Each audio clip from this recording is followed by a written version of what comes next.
Konami's ISS and Pro Evo are the football games that define my youth. EA Sports FIFA series rules the world of football video games. It is the most popular game in the United Kingdom. Everyone is aware of it, from the headset sporting teen, sat in his bedroom uploading his latest wonder goal to his YouTube channel, to the petrified parent, making their annual December pilgrimage to the local high street software stockist. FIFA is a giant, the undisputed champion in its field. It's precision engineered to suck players in for hours on end, and then inform their conversations when they're not glued to the screen. It can overtake lives entirely.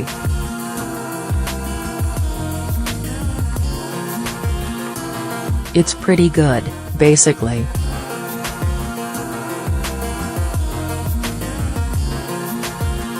There was a time though, in the not-so-distant past, when FIFA wasn't alpha and omega in the world of football sims. Before Electronic Arts had won the war, another ruled. Some might call this period the Pro Evo dynasty. And my first contact with Konami's once triumphant football series was so long ago, before it was even known as Pro Evo, that it deserves one of those swirly transition effects. I was 9 years old, sat in my friend's bedroom in North London and, as was the fashion, I had a dreadful curtained haircut. It was high summer. Football was coming home and I was watching my mate's older brother school him on International Superstar Soccer Deluxe for the Super Nintendo. I played once or twice, got soundly battered and returned to my spot by the window, looking out at the hot, sticky cloud that seemed to hang over suburban London at that time of year. Aesthetically, the experience was unfulfilling. Constrained by 16-bits processing power, the graphics looked cartoonish and archaic to me, someone who had just witnessed the real-life England team trounce Holland on ITV. What's more, it didn't feel like you were playing football. It felt more like a beat-em-up transposed onto a football pitch. 2 years later, and it was summer again.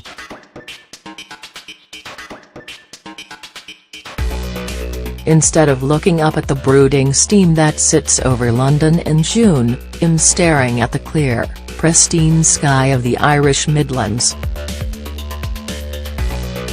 The 1998 World Cup is on, and I am drinking in every second. While Euro '96 was the first tournament I watched with any interest, France '98 obsessed me. Everything that had gone beforehand seemed analog to me, whereas this was digital, and global, and now and I was hooked. This was as good as I had anticipated, and much of that expectation had been built because of ISS Pro 98. Hundreds of miles of motorway, one Stena ferry, seasickness, and here I was, new country, new currency, new school, new friends and a new life.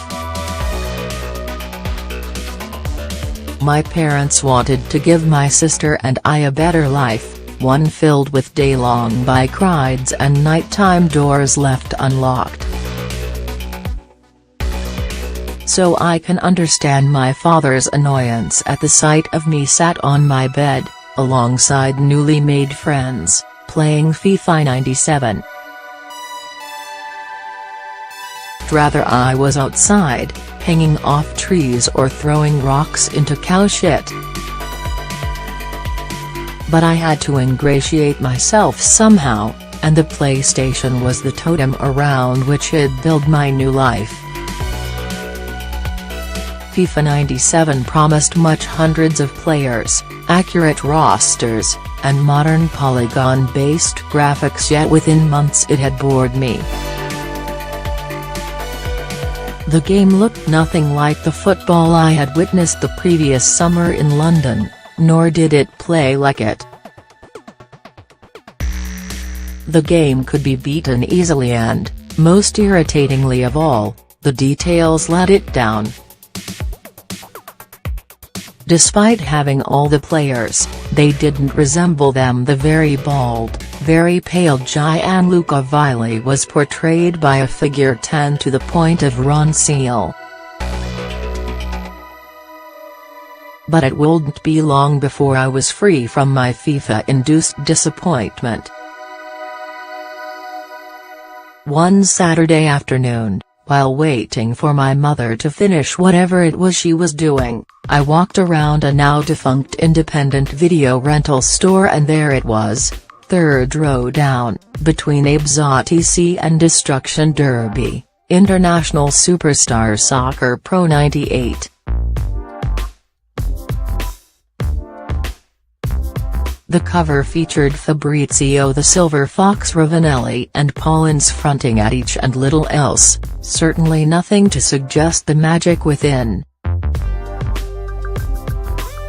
Unlike EA Sports game of the same time, FIFA, Road to World Cup 98, ISS didn't feature a flashy intro, just a simple logo and press start to continue. The menu was Spartan Exhibition, Liga and Cup options, and All-Star mode. Compared to the comprehensive FIFA, it seemed like a basic coin-op affair. But you can fall in love in a second.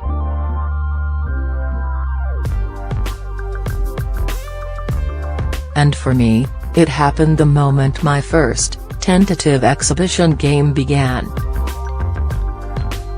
Again, the gloss was minimal. The match was played in a stadium that, by modern standards, looked like Simeone's first attempt at Minecraft. The crowd was a smeared mess of faces punctuated by unfeasibly large flags. Any fleeting doubts evaporated when the teams emerged.